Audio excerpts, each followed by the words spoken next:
Good afternoon, everyone. I am pleased to call the Subcommittee on Clean Air, Climate, and Nuclear Safety to order for a hearing on nominations to the Tennessee Valley Authority Board of Directors. Thank you to my ranking member, Senator Inhofe, and to the chairman and ranking member of the Committee on Environment and Public Works, Senator Carper, and Senator Capito, for their invaluable partnership in holding this hearing and for joining us today. I also want to thank Senators Wicker and Senator Shelby and Senator McConnell for joining us to help introduce the nominees. It is my pleasure to welcome my colleagues on the subcommittee as well as our three nominees for leadership roles at the Tennessee Valley Authority. We welcome them to our subcommittee today. The core mission of the TVA is just as relevant today as it was when the authority was created nearly 90 years ago. In 1933, Congress created the Tennessee Valley Authority to unleash the potential of the rich resources in the Tennessee Valley region and improve the lives of the people who live there. The TVA provides flood control, navigation, and land management for the Tennessee River system. It assists local power companies and regional governments with their economic development efforts, and it provides electricity to 10 million customers, making it the largest public utility in the United States. And as the nation's largest public power provider, the TVA serves as an example for public utilities across the country.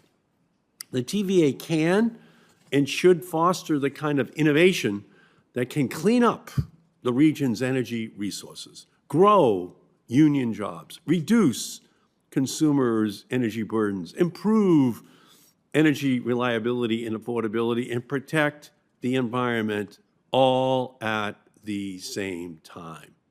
Just last month, the TVA released its third quarter fiscal year 2022 financial results, which detailed the important role that zero carbon energy played in stabilizing TVA consumers' energy costs. Despite volatile fossil fuel prices caused by our dependence on oil and gas that is priced on a global market. According to the report, natural gas prices soared 141% in June compared to last year, following Russia's unprovoked invasion of Ukraine. And coal prices also increased significantly. However, thanks to the affordable and more stable zero-carbon energy sources in the TVA's power system, TVA's prices rose only by 11% this year. A diverse, clean power mix brings a clear diversity of benefits to customers. But despite the role that renewables can play in lowering consumers' energy prices, only 3% of TVA's energy portfolio is comprised of wind and solar. TVA has to change. In Massachusetts, not the sunniest commonwealths out there, by comparison, 21% of our in-state Massachusetts electricity generation comes from wind and solar. And Massachusetts is not the perfectly sunny state. A lot of these TVA states are sunny most of the year, but yet they're only at 3% for wind and solar. How can Massachusetts be 5 times better? Does that really make any sense at all? The authority has the opportunity to advance the development and adoption of both utility scale and distributed clean energy in the region, creating jobs, lowering customers' energy bills as renewable energy continues to outcompete fossil fuels. By increasing the percentage of renewables in its power system, the TVA can reduce pollution and the energy burdens of the TVA customers who already pay some of the highest electricity bills in the nation as a percentage of household income.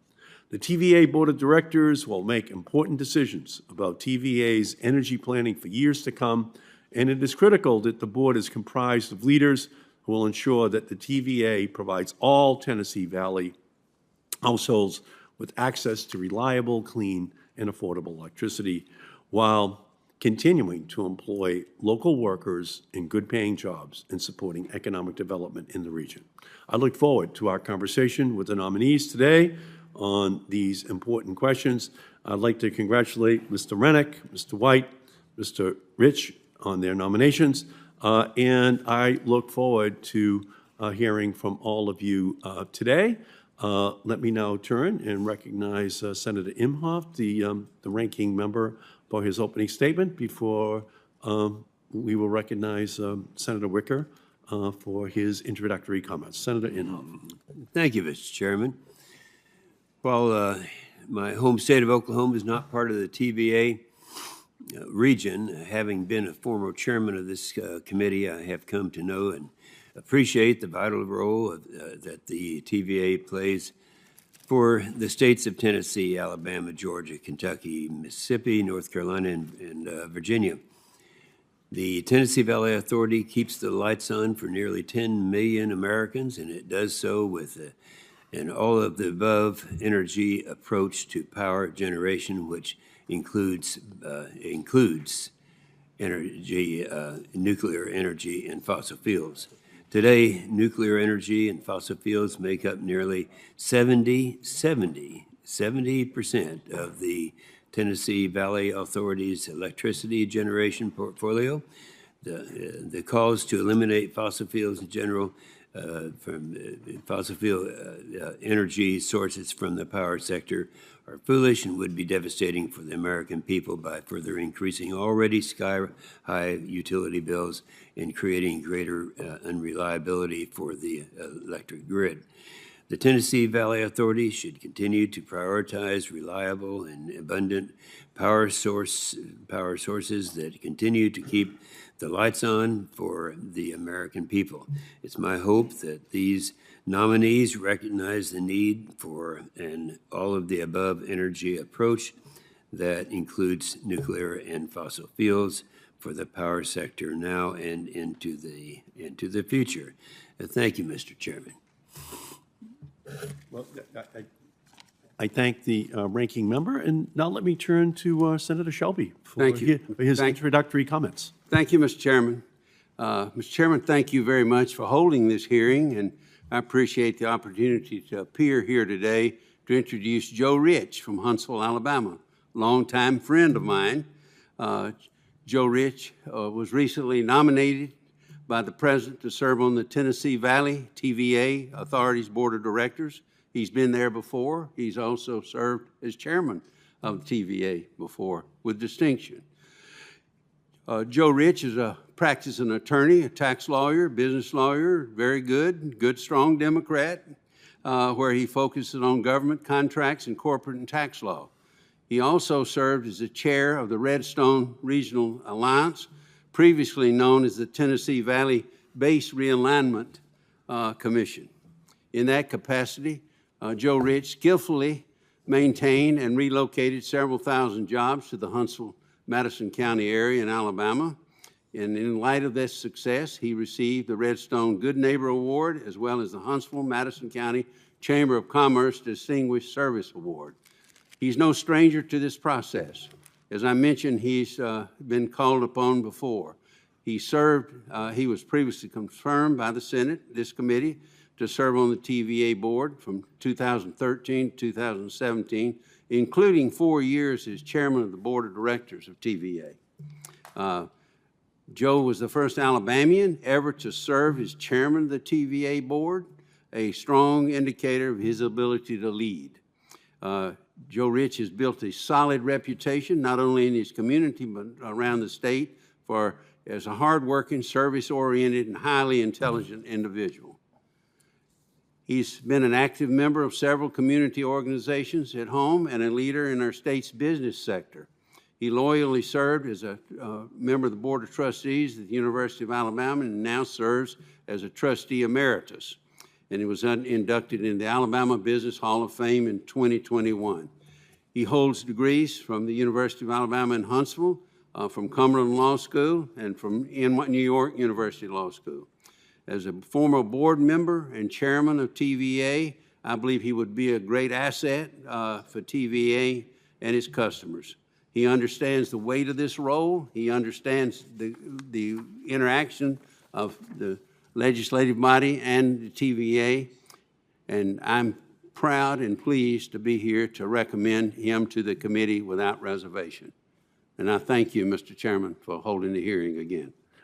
We thank you, Senator Shelby, and now we'll turn to Senator Wicker for his introduction. And thank you so much, Mr. Chairman. I am delighted to be here today to say a word or two about the importance that TVA continues to have for our region and for my state of Mississippi, and to congratulate all three nominees. I'm sure Mr. White and Mr. Rich are absolutely outstanding, but to give as ringing of an endorsement as I possibly can for Bill Rennick of Ashland, Mississippi, a word or two about the history of TVA.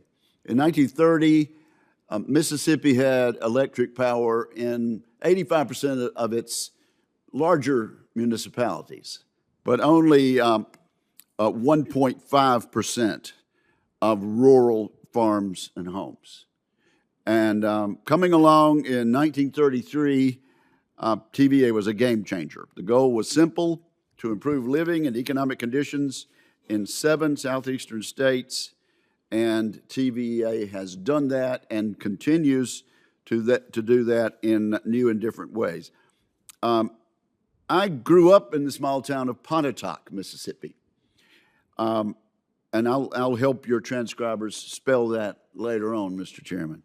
I now make my home in my wife's native town of Tupelo, and we've lived there for some decades. Tupelo is proudly known as the first TVA city.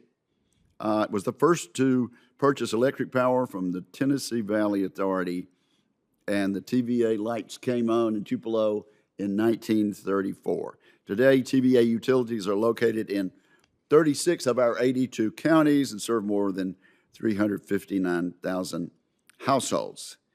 TVA has made significant contributions to our economic development.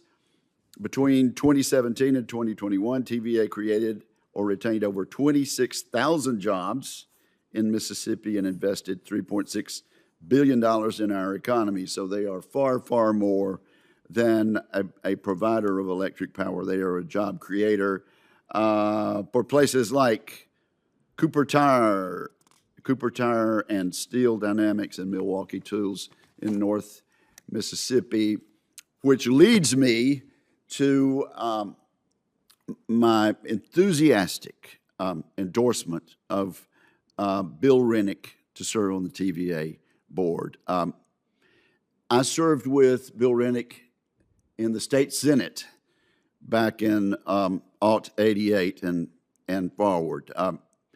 He's a great job creator. He has worked for Three Rivers Planning and Development District, from which he is now retired, and we have a wonderful group of planning and development districts, but I can tell you none finer than Three Rivers Planning and Development District. He was Workforce Division Director there, Mr. Chairman. He currently chairs the Commission on the Future of North Mississippi. And let me say a word about bipartisanship. And I think the ranking member, Mr. Inhofe, will agree with this. Senator Markey is a dear personal friend of mine. Our wives are cordial. We try to agree on things when we can. Let me tell you about bipartisanship. Bill Rennick was elected as alderman, mayor, county supervisor, and state senator as a North Mississippi Democrat back in the day. He went right straight from that, Mr. Chairman, to being the campaign manager for a statewide candidate for governor on the Republican ticket. He went right from there to being the chief staff person in the Mississippi State Senate for a Republican lieutenant governor of the state of Mississippi. And it wasn't very many years after that, that a certain Democratic governor of Mississippi was looking around for talent and a new chief of staff for his Democratic administration, and he chose Bill Rennick. So having managed the campaign statewide as a Republican, having been a chief of staff as a Republican and a chief of staff as a Democrat, we need more bipartisanship like Bill Rennick can deliver, and also we need the job creation and work training expertise that Bill Rennick will bring to this office. Mr. Chairman, have I made it clear the enthusiasm I have and the great fortune we have in this nation and in the TVA region for the fact that the President has nominated Mr. Bill Rennick? And I yield. That is about as a ringing endorsement of any candidate which I have ever had the privilege of listening to. And I thank you for that. And you've been in office these 3 years, right? For a long time. Actually, when I think about bipartisanship, just the senator sitting next to you with the preceding introduction, back in 1985 and 86, when I was the chair over the Energy Subcommittee on the Energy and Power Committee, Congressman Shelby, then a Democrat from Alabama, wanted me to reauthorize the Tuscaloosa Dam for an additional 20 years That's for its remarkable. operation, to help him in his campaign to win a Senate seat as a Democrat from Alabama. And of course, I willingly worked with him, you know, and notwithstanding his change over to becoming a Republican after he was elected, I still stand in admiration for Senator Shelby, you know, showing kind of the bipartisan mood that we are creating in this committee today. Yeah, and that's when Senator Inhofe and I began our conversation about climate change in that very same era over on the House side. And many of those animated conversations I wish had been captured on video for today, so that they could, you know, be preserved for posterity. But the goal here, of course, is to be bipartisan today and to find a way of being able to make sure that the TVA gets a full complement. So while we wait for Senator McConnell to arrive to give his, I'm sure, fulsome introduction of Mr. White, why don't we begin with the first two nominees who have already been introduced. So if Mr. Rich and Mr. Rennick could move up to the podium, we could have each of you begin with your opening statements, and then after Senator McConnell arrives, why don't you leave the middle one open for Senator McConnell, so when he arrives, he could sit there, and you can leave Mr. McConnell's name there in the middle, and when he arrives, he could then, yes, sir. Sir? If you could just leave Mr. McConnell's name in the middle, so when he comes, he can just sit right there and then introduce Mr. White. So let's begin then by welcoming you, Mr. Rich, and whenever you feel comfortable, please begin. Thank you, sir. Senator Shelby, I know you've left the room, but thank you very much for that kind introduction. We are going to miss you. Chairman Carper, Ranking Member Capito, Subcommittee Chairman Markey, Ranking Member Inhofe, and distinguished members of the committee. Thank you for the opportunity to appear before you today. My name is Joe Rich, and I am honored to have been nominated by President Biden to the Tennessee Valley Authority Board of Directors. The Tennessee Valley has been my home for almost 70 years. Since 1976, I have practiced law in Huntsville, Alabama, concentrating on law and tax and corporate law and private equity transactions. I've also served on the boards of companies and organizations engaged in research and development for hybrid electric engines, power management, and cybersecurity.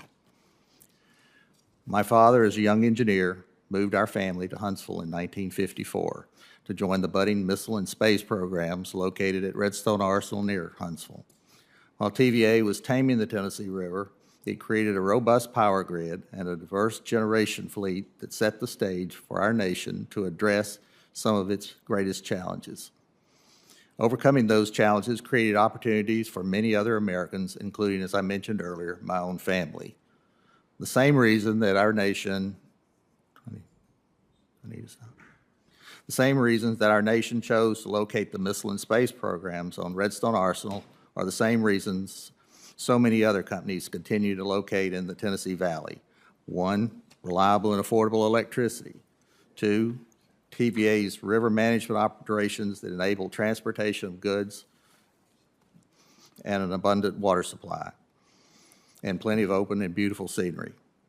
I was privileged to previously serve on the board of directors of TVA from 2013 until 2017, and as chair of the board from May of 2014 until my term ended in 2017. I also served as chair of the TVA's Board of Nuclear Oversight Committee during the course of my tenure. During my term on the TVA board, in support of the established missions of TVA, some specific priorities were addressed.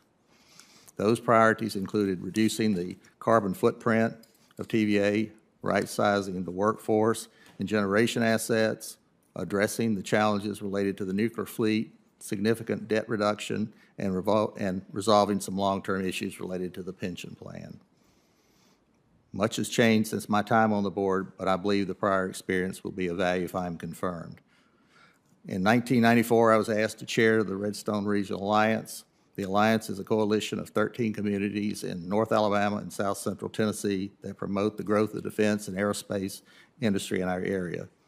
TVA's active involvement has been critical to our success. In recent years, I've seen firsthand how the area's military and federal organizations partner with TVA to address energy resiliency and reliability, smart city concepts, utility energy service contracts, and implementation of innovative solutions to energy challenges on these facilities. The TVA Act directs TVA to provide low-cost, sustainable, and reliable energy, protect and promote environmental stewardship, and facilitate economic development. TVA's continued commitments to facilitate broadband infrastructure, advanced nuclear projects, solar and energy efficiency will play a key role in the continued success, and if I'm confirmed, I will fully support these efforts. Clean and renewable energy in the Tennessee Valley is not only good for the environment, but it's also the role it plays in economic development.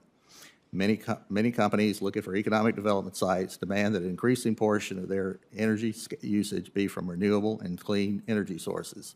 Time and time again, companies select the Valley knowing that TVA will honor its commitments to potential industrial development projects. If confirmed, I look forward to working with my fellow board members, management, and employees to achieve these vital objectives of TVA. Thank you for allowing me to come before this committee. I look forward to addressing any questions you may have. Thank you, Mr. Rich, so much. We're now joined by the Minority Leader, the Senator from Kentucky, Senator McConnell. We welcome you and your comments for your introductory remarks. Thank you, Mr. Chairman, Senator Inhofe.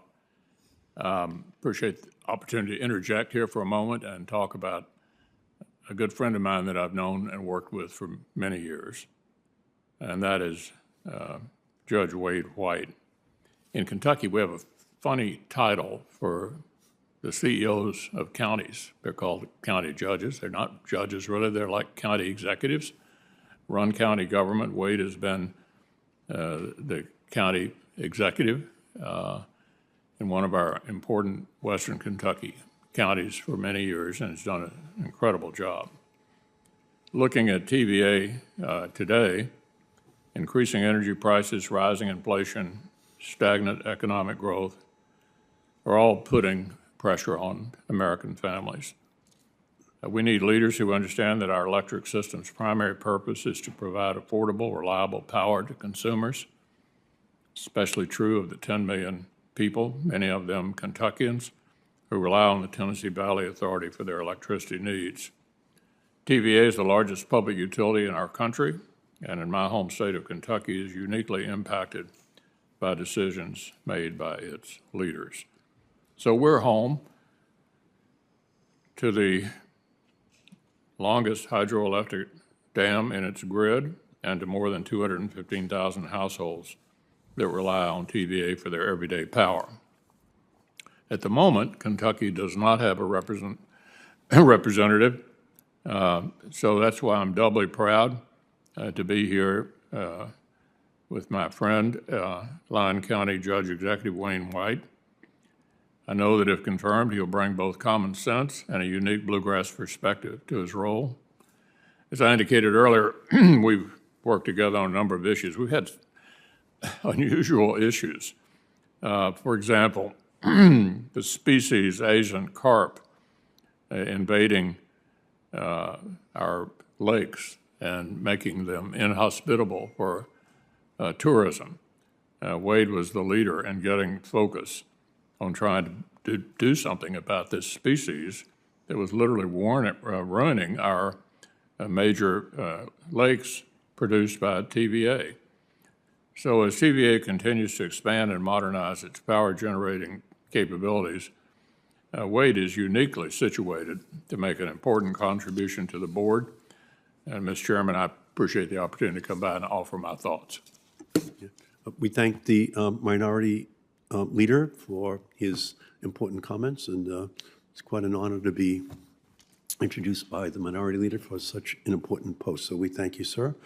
And we then welcome the nominee, Mr. White, up to the table, if he would join with his other nominees. And then we'll just continue with the testimony and move to you, Mr. Rennick. Chairman Carper, Ranking Member Capito, Chairman Markey, Ranking Member Inhofe, and members of the committee. Thank you all for the opportunity to appear before this committee. I am truly honored and humbled to be nominated by President Biden to serve on the Tennessee Valley Board of Directors. And I'm so appreciative to my two senators and friends, Roger Wicker and Cindy Hyde-Smith, for their support throughout the process of my nomination and for their support of TVA. My name is Bill Rennick, and I'm from Ashland, Mississippi, a beautiful little town about 45 minutes east of Memphis and about 45 minutes west of Tupelo, which just happens to be the first TVA city, the very first city to receive electricity from TVA. Both my parents were lifelong public school teachers. My wife Debbie and I have been married for 48 years and have two children, Will and Susie, and two grandchildren. I'm a longtime member of Ashland Baptist Church, where I teach a Sunday school class. My faith and my family are very important to me. The public service bug bit me at an early age. The first time that I could vote, I voted for myself. At the ripe old age of 18, I was elected to the Board of Aldermen in Ashland. After serving 2 terms, I was elected mayor. I then was elected to the Benton County Board of Supervisors, where I served as vice chairman, and subsequently to the Mississippi State Senate. Following my time in the state legislature, I served as the chief of staff to both Republican Lieutenant Governor Eddie Briggs and Democratic Governor Ronnie Musgrove.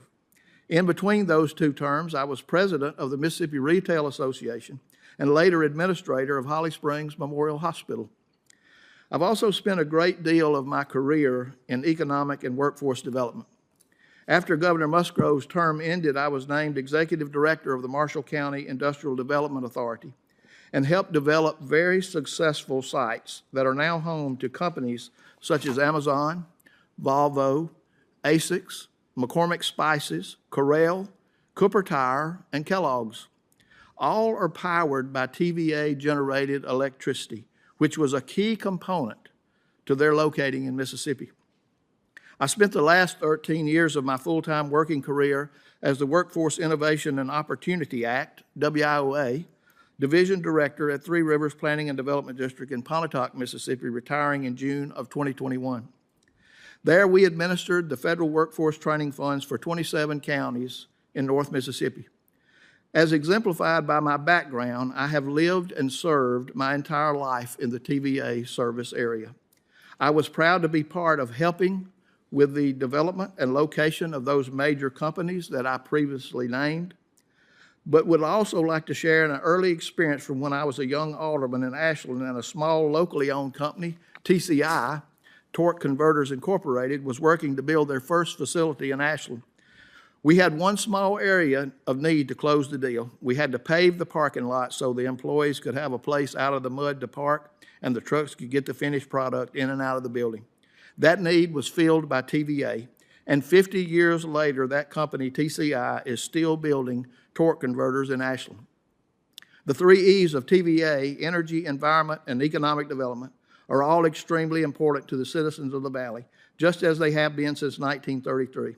The TVA mission of providing safe, clean, reliable, and affordable power is a mission that must continue to be achieved to ensure the economic growth of the Tennessee Valley region. Also important to the livelihoods of the 10 million citizens that depend on TVA is their responsibility to manage and maintain the beautiful natural environment and recreational opportunities with which the region is blessed. It is a tremendous responsibility.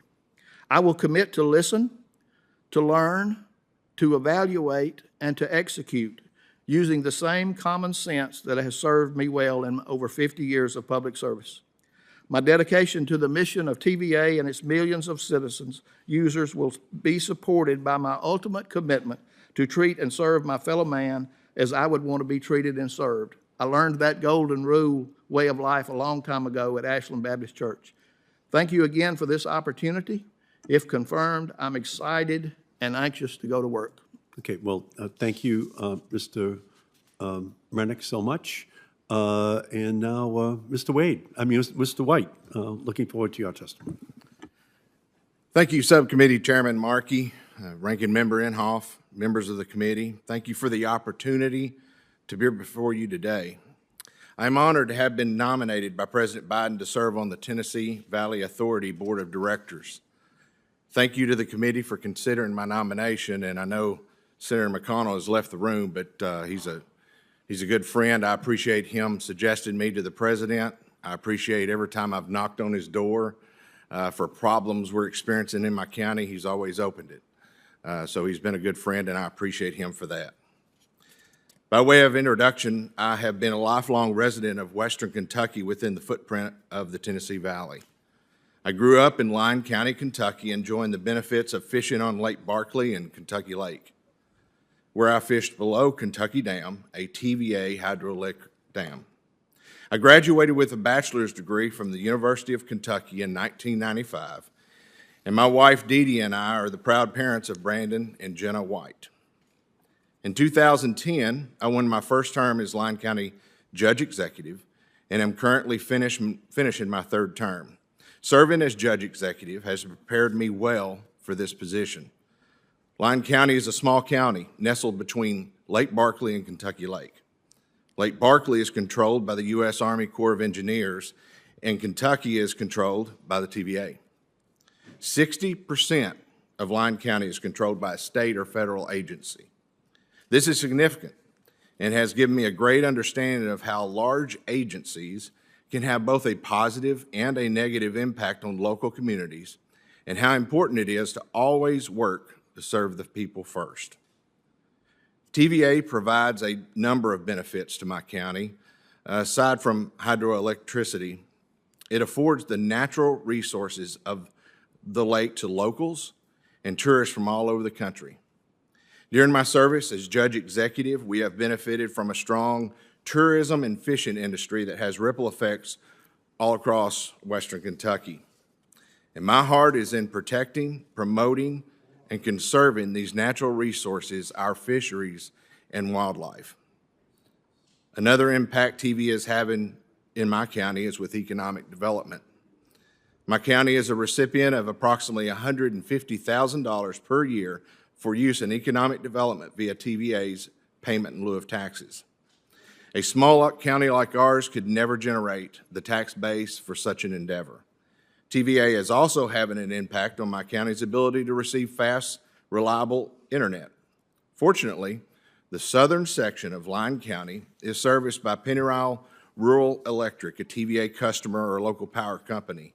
With the leadership of Pennyrile President Alan Gates, my county signed a contract with Pennyrile Rural Electric to service customers within their footprint with fiber internet.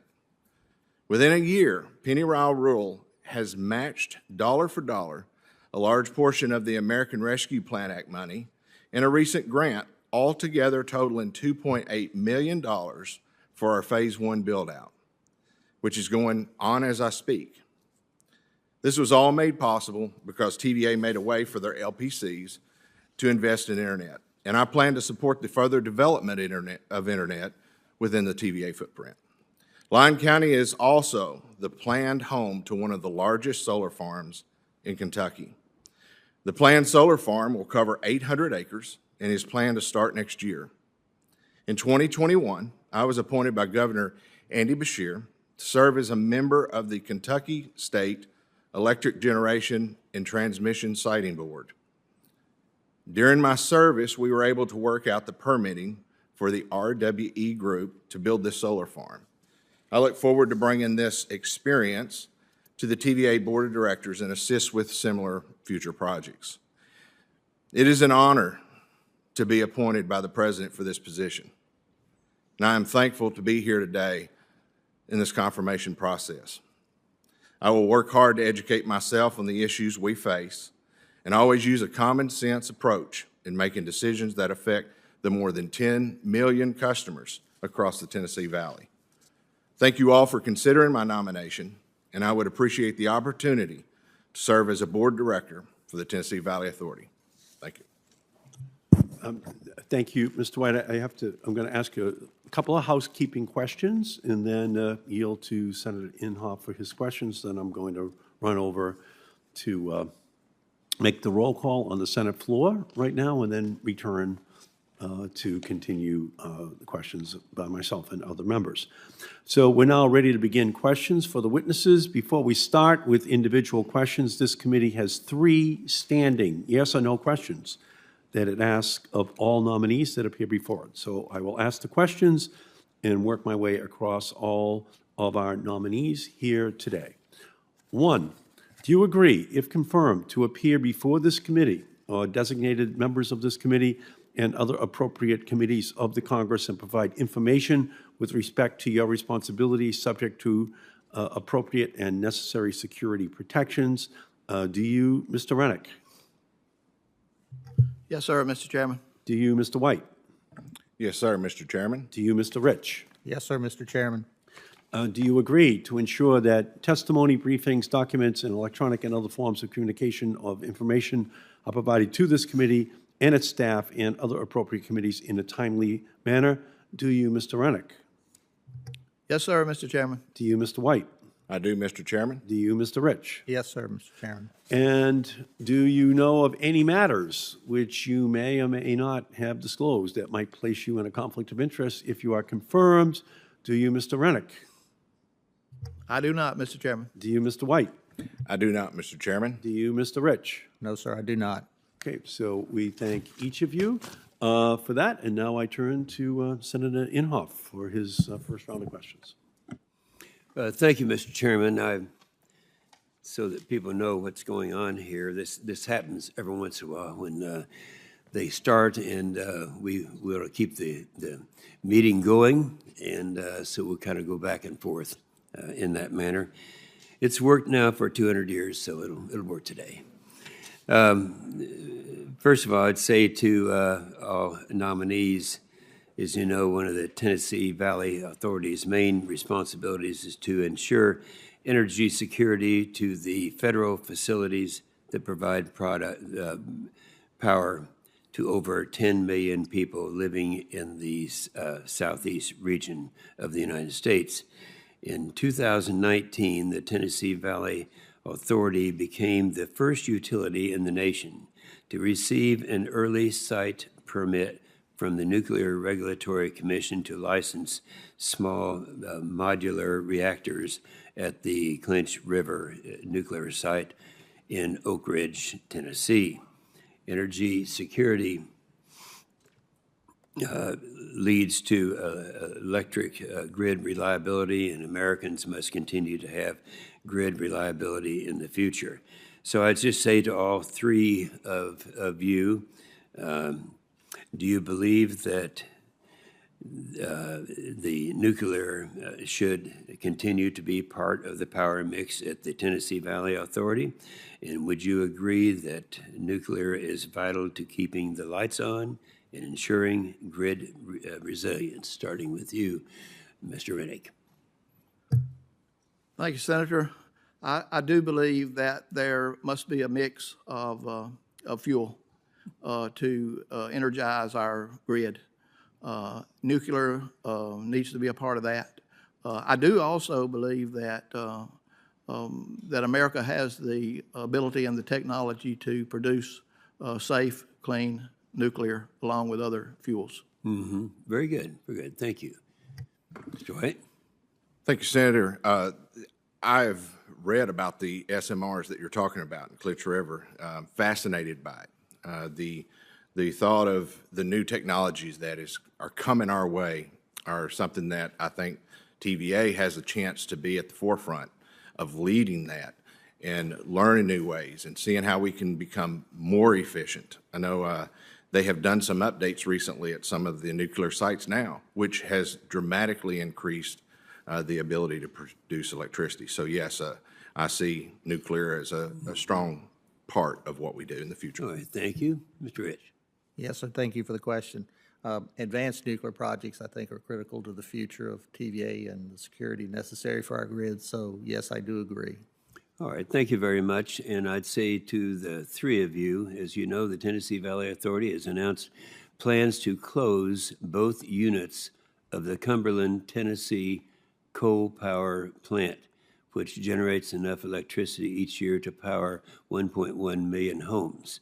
Considering the coal plant's significant power output, in April of 2022, the TVA announced its preferred replacement for the first unit to be a natural gas-powered plant. Despite the economical and timely environmental benefits that natural gas provides, this decision upset many climate alarmists who oppose any fossil fuel generation. So I would say to all nominees, do you agree that the Tennessee Valley Authority's leading priority when deciding to replace any existing power plant should be ensuring that customers continue to receive reliable and low-cost electricity? Yes, sir. Thank you, Senator.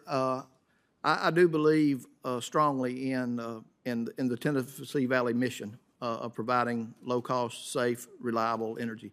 You know, I think back to those small companies like TCI in my hometown.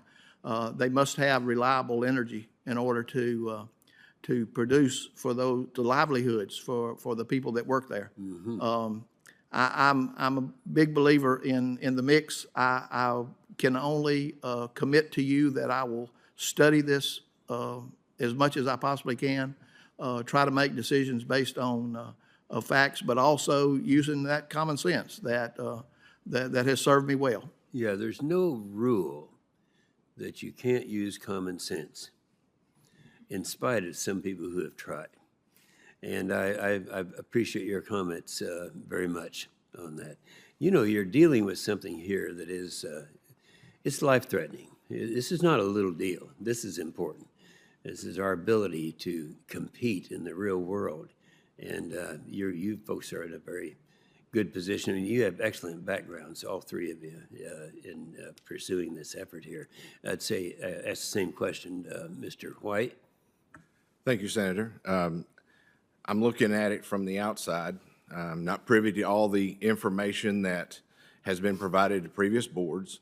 But I can tell you this, when I go to looking at how is our mix going to be, one thing I've noticed is they plan out 10, 20 years in advance. So we have to take into consideration everything, things from your staff, hopefully, that you'll provide us, TVA, all the different things that we've got to look at. So I don't come into this with an agenda, but I want to make sure that we are providing the lowest cost possible, and it's clean, and it's reliable, and it's resilient, and it's sustainable.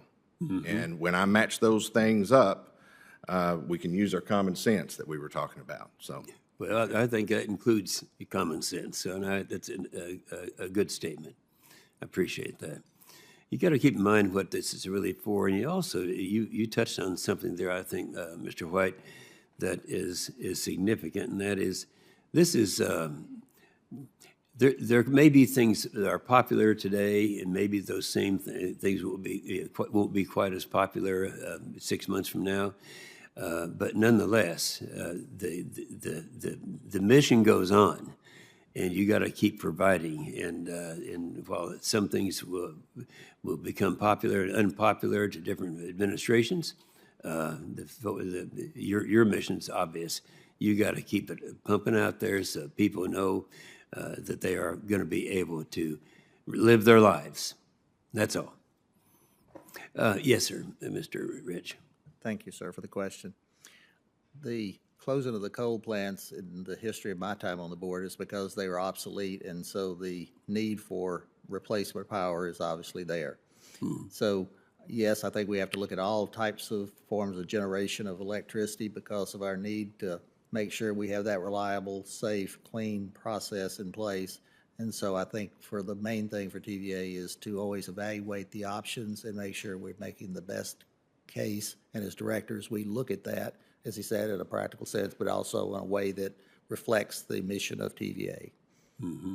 Well, and I think also that recognition that times change and priorities change, and we have to have that common sense that was referred to by Mr. Rennick available to us at all times. There is a vote going on now. But Senator Whitehouse is on his way to take over the. Yeah. Oh, he's not going. Senator Markey is coming back. Okay. All right. We have a vote that's taking place right now, and if something should happen that there's a delay in Senator Markey getting back, I'm going to have to go over and cast my vote. It's one of the things that I was elected to do, and I have to keep it up. All right? And I appreciate very much your answers and your.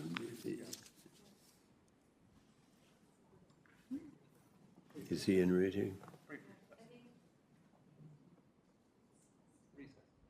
Just recess it. So if you Yeah. want to hit the gavel Okay. for recess. Yeah, I can do that. All right. We'll recess the chair. Thank you.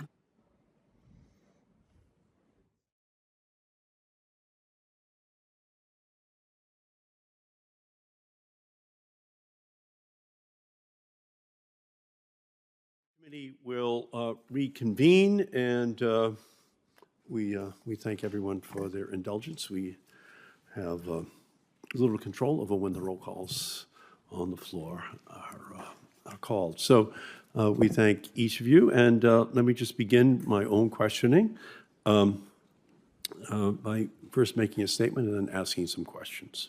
In the United States, the average cost, including building and operation costs for new solar and wind generation in 2021 was $36 and $38 per megawatt hour, respectively.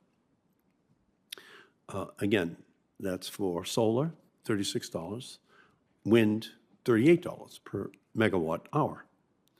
In contrast, the comparable cost for some of the most efficient natural gas generation was $60 for a megawatt hour, and the coal generation was $108 for a megawatt hour. So let's go back over those numbers again.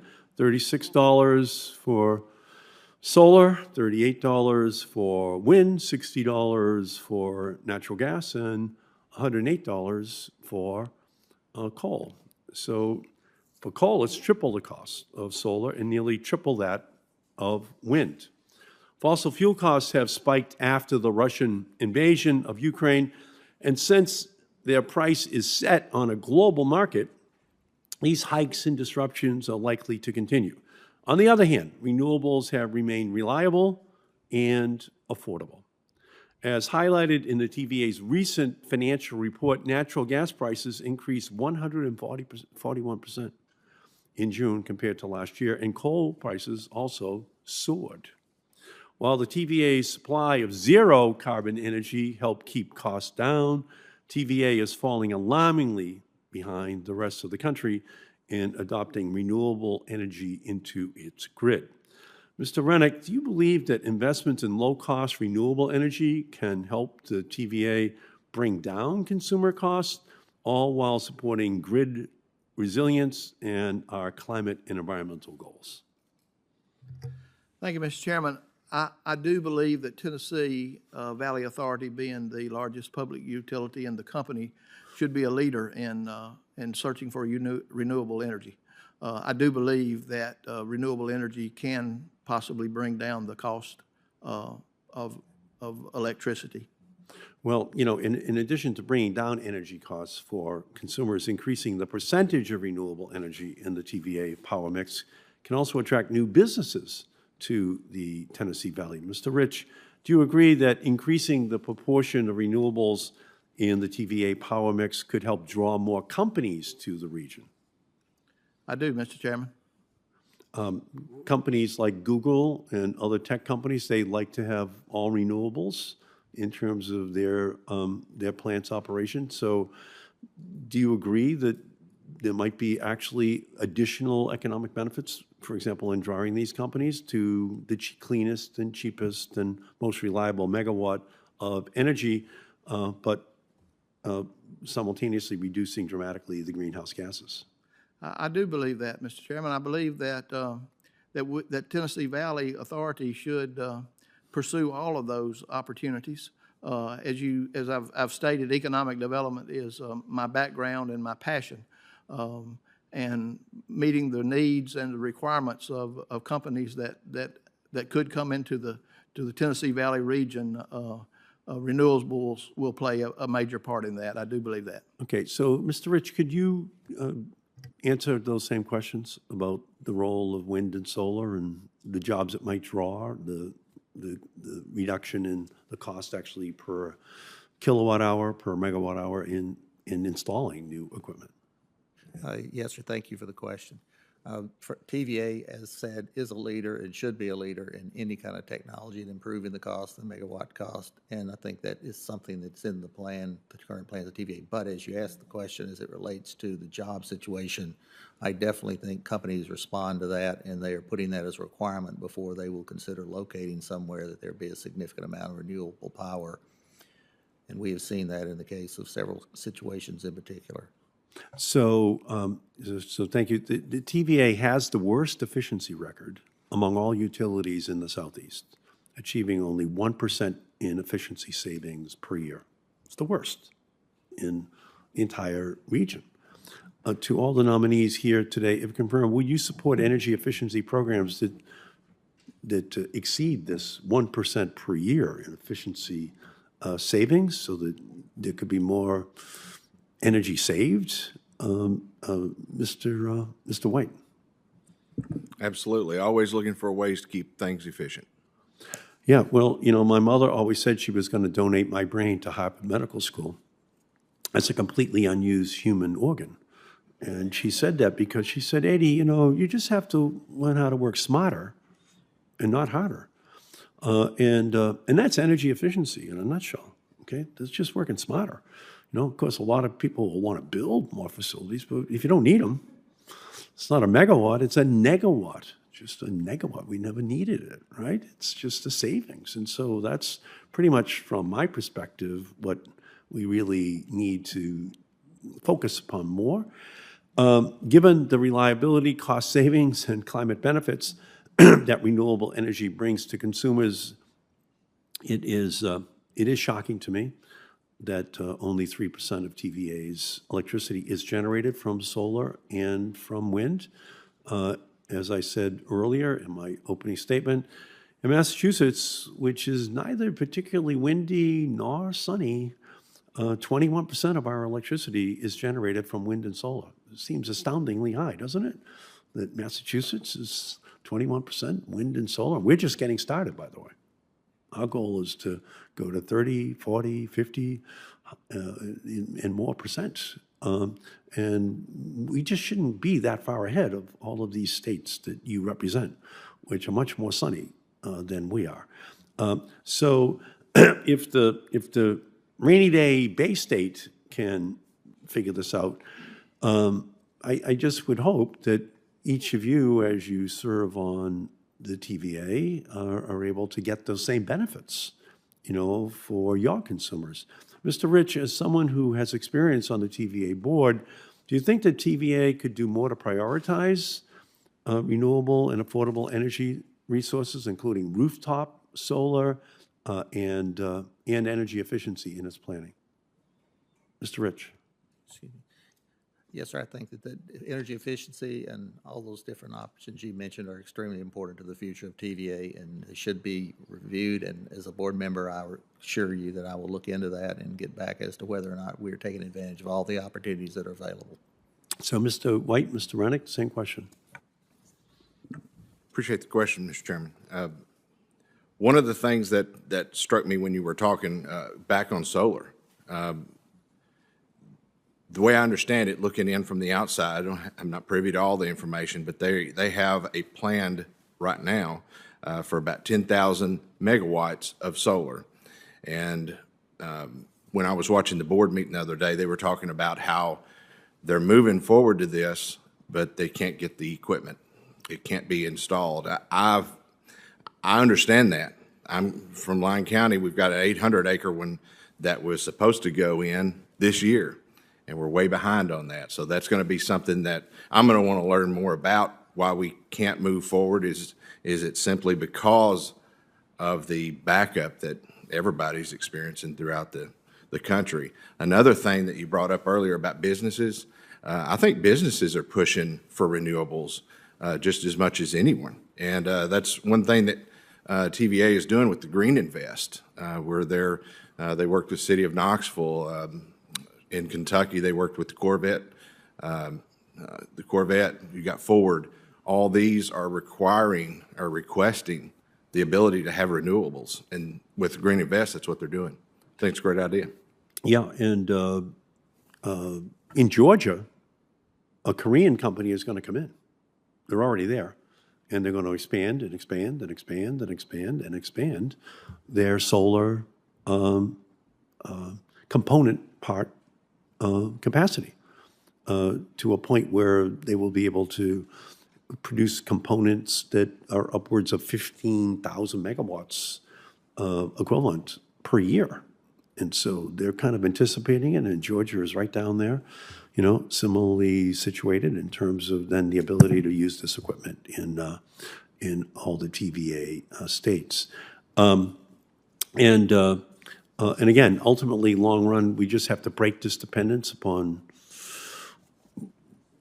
oil and natural gas. We can see how the prices are skyrocketing for families. And some of the poorest, lowest income families in America live in the TVA region.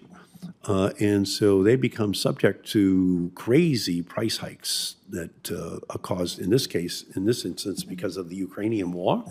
What does that have to do with somebody who's a low-income resident of the TVA region when the sun and the solar is going to be there independent of any, foreign power in the years ahead? So just moving in that direction, I think, makes a lot of sense. The Biden administration has already called for a zero-carbon electricity grid by 2035, and it is deeply discouraging that the TVA, the nation's largest public power provider, does not intend to achieve net zero carbon emissions until 2050. On top of that, TVA has even implemented rate spikes to discourage consumers from using rooftop solar. And instead of replacing its largest coal plant with a low-cost, zero-carbon energy source, TVA has instead proposed building a new natural gas plant that it plans to run for years to come. TVA is putting up blockades for clean, cheap energy while rolling out the red carpet for polluting facilities that are going to blow through our clean electricity targets. Because of all the nuclear that's already in the TVA region, you have a big lead towards meeting President Biden's goals by 2035, and instead, you're moving in a different direction. And again, nuclear gives you a baseload capacity. You don't have the excuse that other regions might have to need some additional natural gas to provide baseload. You already have that with the nuclear. So it just doesn't make any sense. From wildfires to floods, the Tennessee Valley region is deeply affected by the climate crisis. Climate change has already threatened economic development and the environment and reliable energy production in the region. It's real, it's caused by human activity, and it is something that you could really lead on. And I think in the long run, my father always said, Eddie, try to start out where you're going to be forced to wind up anyway, because it's prettier that way. So I just say to you, try to start out looking at where you're going to be in 10 years anyway.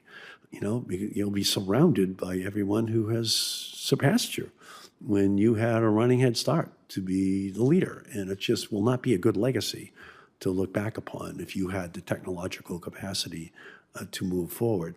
So to all of the nominees here today, do you agree that climate change threatens the Tennessee Valley region? Do you all agree with that? Mr. Rich? Yes, I agree. Senator, since I became judge 12 years ago, 2 years before that, we received a 100-year ice storm. Since then, I've had 2 100-year floods in my county.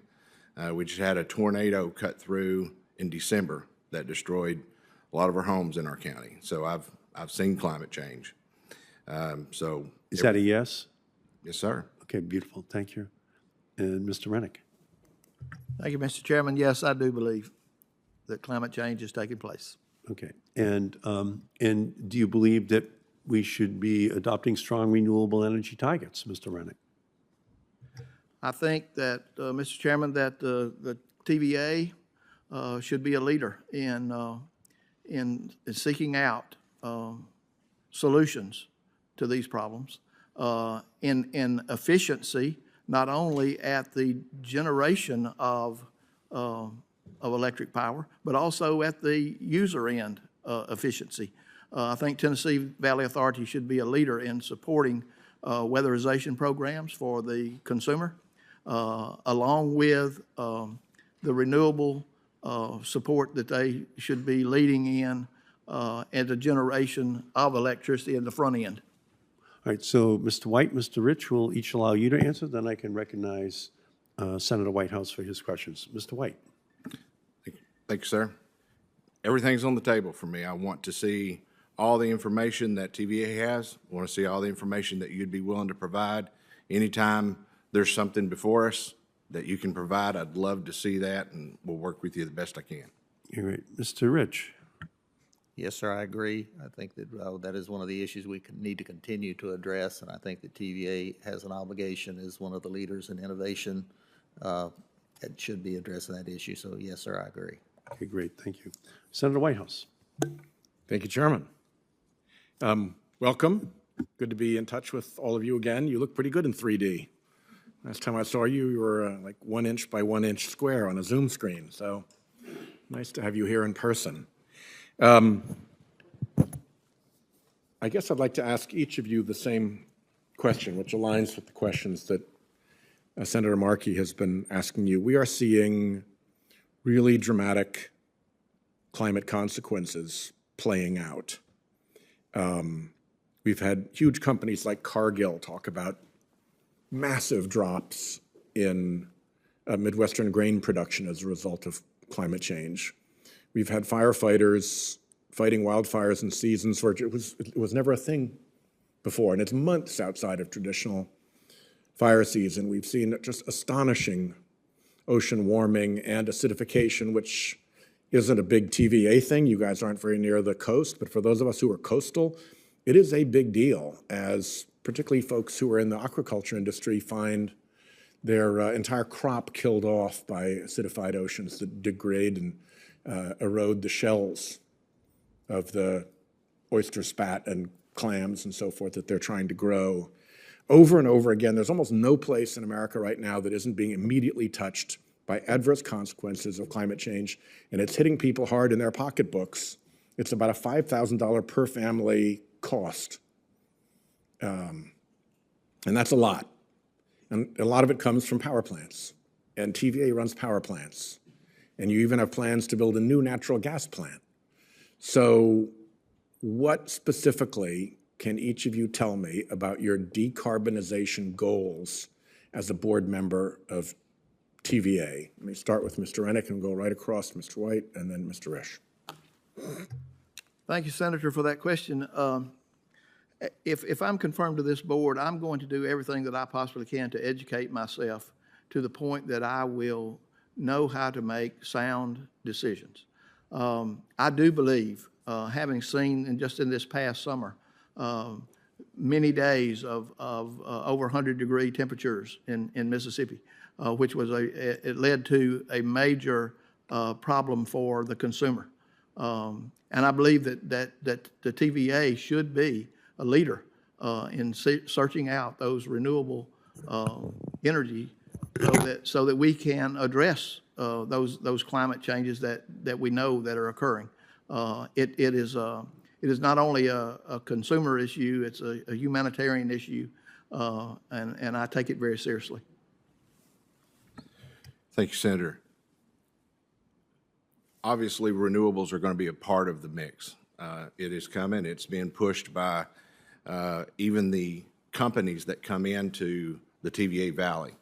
So it's going to be part of that. The amount the mix is going to be and how much we're going to do over the course of a few years or a lot of years is something that I'm completely open to. I look forward to working not only with TVA, but also with you, with your office, with your staff, to learn the things that you know. I want to know what you know about these things and make sure that we make the right decision, because one thing I've learned watching the TVA board meetings, reading material, is the decisions that we're going to make now are going to impact what they're able to do in 20 years. So I know that that's a serious thing. We've got to consider everything. Everything must be on the table, and I look forward to doing that if confirmed. Thank you, sir. I think that one of the things is because it's such a complicated issue that we have an obligation to study, reevaluate, and look at the plans of TVA once, if we are confirmed, and be able to get back with you on some of the questions that were raised, because it is critical to us that, and the country, that we do this right. And right includes decarbonizing the mix as fast as prudently feasible, correct? And doing this right includes decarbonizing your energy mix as rapidly as is prudently feasible, correct? Yes, sir, as rapidly as feasible. Yes, sir, I agree with that. Yep. Let me just say one last thing, and I'll let you go. I don't need you to respond because I don't want to, be pulling any surprises. But for many years, particularly from 2001 to 2019, the TVA paid a group called the Utility Air Regulatory Group, which was an anti-climate industry lobbying group that opposed clean air regulations, opposed climate legislation, climate regulations. They were a hostile force in the efforts to solve this problem. They had enough of a credibility crash, I suspect, that they disbanded in 2019, but lawyers who were part of that UARG program continued to be supported and paid by TVA. So I will be continuing to pursue whether the way in which TVA funds its influence operation is aligned with the kind of values that we've been talking about today. Unfortunately, I live in a world in which, forget TVA, big American companies, banks, insurance companies, retail companies, talk with one side of their mouths about climate change to the public, to their shareholders, to consumers, but then they come here to this building and their lobby groups are either AWOL or hostile to the very ideas that those companies are claiming to espouse to those other audiences. And that has to be cleared up. It is really bad for a company to be caught speaking out of both sides of its mouth on an important public issue. And I think TVA needs to have credibility and integrity in the way it deals with its customers and the way it deals with Congress and our support for you.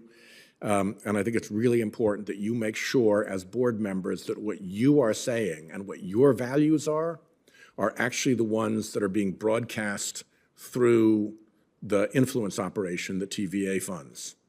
So I just commend that thought to you as you begin service. We are certainly going to continue to look at that.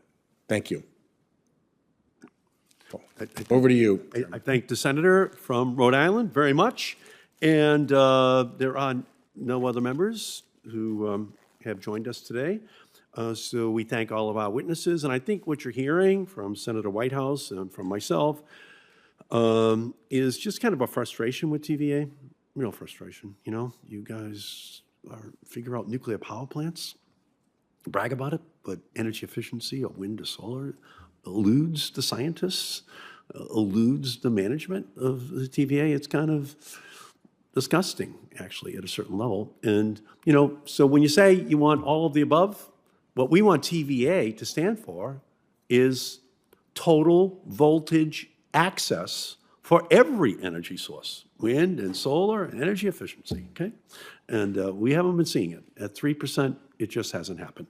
So before we adjourn, some housekeeping. I would like to ask unanimous consent to submit for the record a variety of materials that include letters from stakeholders and other materials that relate to today's nomination hearing. Senators will be allowed to submit written questions for the record through the close of business on Friday, September 9th. We'll compile those questions, send them to our witnesses, and then we'd ask each of you to give us the answers by Wednesday, September 14th. But we'll get you the questions by the end of this week.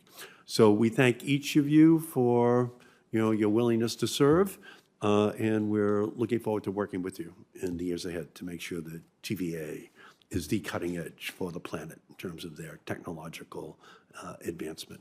So we thank you all so much, and with that, this hearing is adjourned.